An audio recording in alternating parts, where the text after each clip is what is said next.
안녕하십니까. 조재팔입니다. 저와 보이는 물건이 하나 보여서 소개합니다.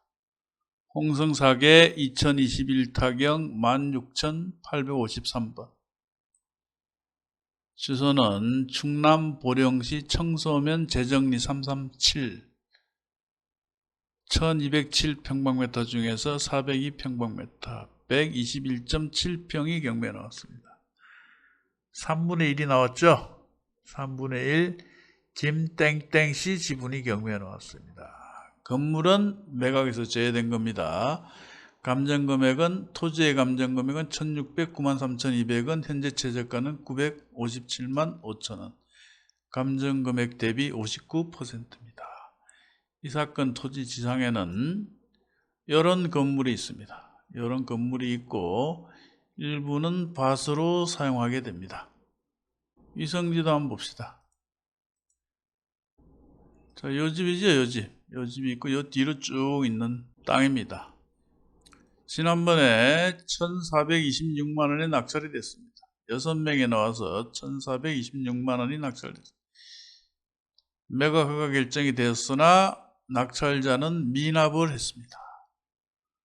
미납을 한 이유는 굉장히 많겠죠. 비싸게 낙찰받아서 미납을 했을 수도 있고 개인 사정은 각각 있을 겁니다. 자, 법정지상권 성립 여부 한번 잠깐 봅시다. 요 지상 건물이 법정지상권에 성립하느냐 성립하지 않느냐. 성립하지 않는다면 철거가 되겠죠. 등기부 등본을 잠깐 봅니다. 등기부 등본을 보시면 1974년 7월 29일 상속이 됐습니다. 요 분이 74년 7월 29일 돌아가셨다는 얘기죠. 소유권이 3분의 1, 3분의 1, 3분의 1 세 분에게 상속이 되는 겁니다. 즉 74년도에 소유권자는 3명, 그리고 그 이후 누군가가 이 건물을 지었다는 겁니다. 건축 자재 등을 보면 74년 이후에 지어진 것이 맞죠? 이런 파란 샷시, 이런 것은 74년 이전에는 없었습니다. 그러므로 이 건물은 74년 이후에 지어졌다. 자, 이렇게 되면 이런 판례가 하나 있죠. 자, 토지는 공유이고 공유자 중 1인이 건물을 소유하고 있다. 이 경우 토지의 소유권이 바뀌면 법정 지상권은 성립하지 않습니다. 건물의 소유자가 전혀 다른 사람이라면 더욱더 성립할 여지가 없죠. 물론 소수 지분, 즉 3분의 1을 낙찰받고 건물 철거를 청구할 수는 없습니다. 과반수 이상이 되어야 되겠죠. 공유자의 동의를 얻어서 소송을 제기하거나 아니면 공유물 분할 소송을 해서 전체를 낙찰받아 소를 제기하면 됩니다. 그 판례를 잠깐 소개하겠습니다. 이 판례죠. 사건 번호는 86-2188입니다. 판결 요지를 보면 토지의 공유자 중의 1인이 공유 토지 위에 건물을 소유하고 있다가 토지 지분만을 전매함으로써 단순히 토지 공유자의 1인에 대하여 간섭상의 법정상권이 성립된 것으로 볼 사유가 발생하였다 하더라도 당의 토지 자체에 관하여 건물의 소유를 위한 간섭상의 법정상권이 성립된 것으로 보게 된다면 이는 마치 토지 공유자의 1인으로 하여금 다른 공유자의 지분에 대하여까지 지상권 설정에 처분 행위를 허용하는 셈이 되어 부당하다 할 것이므로 위와 같은 경우에 있어서는 당의 토지에 관하여 건물의 소유를 위한 간섭상의 법정상권이 성립할 수 없다. 말이 좀 어려운데요. 간단하게 이렇게 생각하면 됩니다. 토지는 공유이고 공유자 중 1인 혹은 제3자가 건물을 지었다면 이럴 경우 토지의 소유권이 변동이 되면 이전이 되면 그 건물은 법정 지상권이 성립하지 않는다. 예를 들어 이런 거예요. 3명이 공유로 가지고 있는데 토지를 그 3명 중 1인이 다른 공유자의 동의를 받아서 건물을 지었다. 그럴 경우 그 건물 소유자도 토지 지분이 있죠. 그 토지 지분이 경매로 팔렸다.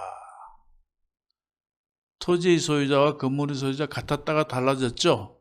성립할 여지가 있어 보이지만 성립하지 않는다.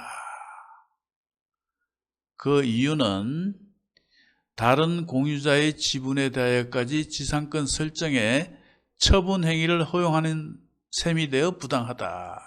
즉 다른 공유자에게 피해를 준다. 그래서 법정 지상권이 성립하지 않는다.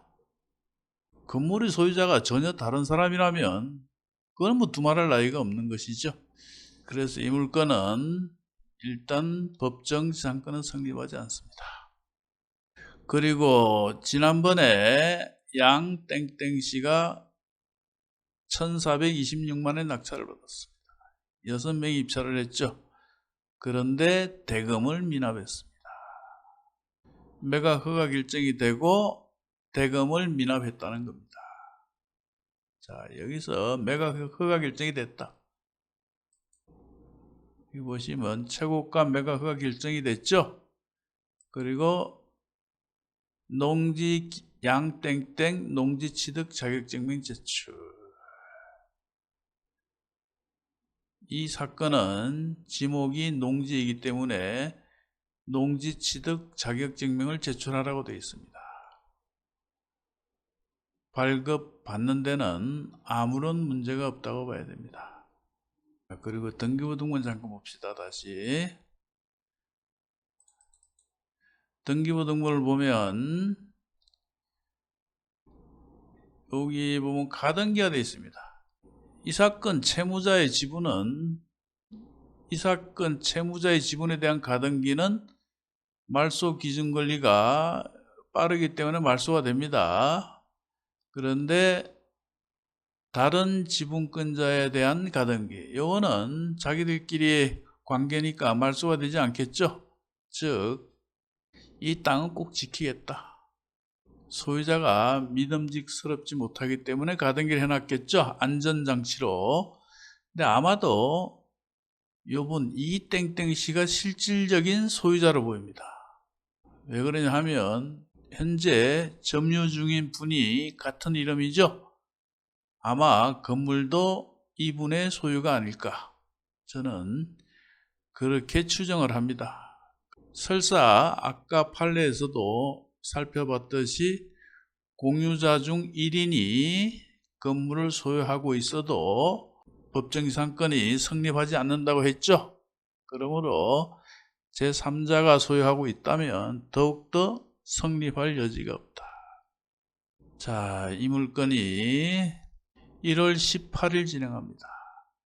다만 약간 우려스러운 것은 왜 공유자 우선 매수 신고를 하지 않았을까? 지난번에는 공유자 우선 매수 신고를 못했죠. 그래서 이렇게 추정할 수도 있습니다. 11월 2일 날 낙찰이 되고 뒤늦게 공유자 우선 매수를 하려고 했으나 낙찰이 됐으니까 못했겠죠. 그래서 이 낙찰자에게 얼마간의 돈을 지급하고 대금 미납을 유도했을 수도 있습니다. 즉 얼마간의 사례비를 지급하고 미납을 해달라. 그리고 다시 재경매에 나오면 공유자 우선 매수 신고를 하겠다. 이런 식의 일들이 많이 벌어집니다.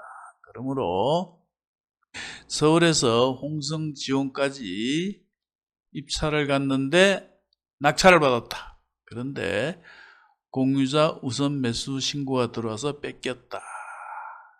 굉장히 열받죠.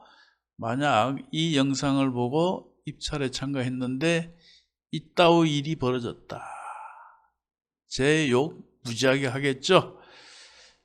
그러니 수도권이나 멀리 계시는 분들은 가급적 입찰에 참가하지 마시고 대전 인근이나 충청도 인근에 거주하시는 분들이 바람 쐬러 간다.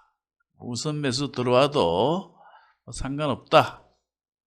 이런 분들만 관심 가져보시기 바랍니다. 물건 자체는 느낌이 아주 좋습니다. 아까 이분이 가등기를 했었죠? 가등기를 하고 이분이 거주한다고 되어 있습니다. 그러나 이분은 공유자가 아니고 가등기권자입니다. 아마 이번에는 공유자로부터 서류를 받아서 우선 매수를 하지 않을까. 그러나 사람 일이란 모르죠. 이것은 제가 추정을 할 뿐이고 꼭 그렇다는 건 아닙니다. 여하튼 낙찰을 받으면 좋아 보인다. 우리는 경매를 아주 오래 했기 때문에 대충 보면 통밥이 나옵니다. 이 정도 물건이면, 그리고 지난번에 6명이 경합을 했죠. 6명 다 조사는 제대로 했을 겁니다. 한번 검증은 됐다고 봐야죠. 그렇다면 대충 통밥상 답은 나왔다. 자, 답사를 해보시고, 너무 멀리 있는 분들은 무슨 팔자 고칠도 아닌데 가급적 잘 생각해 보시고, 가까운 곳에 계시는 분들은 한번 관심 가져보시기 바랍니다. 자, 오늘은 여기까지 하겠습니다.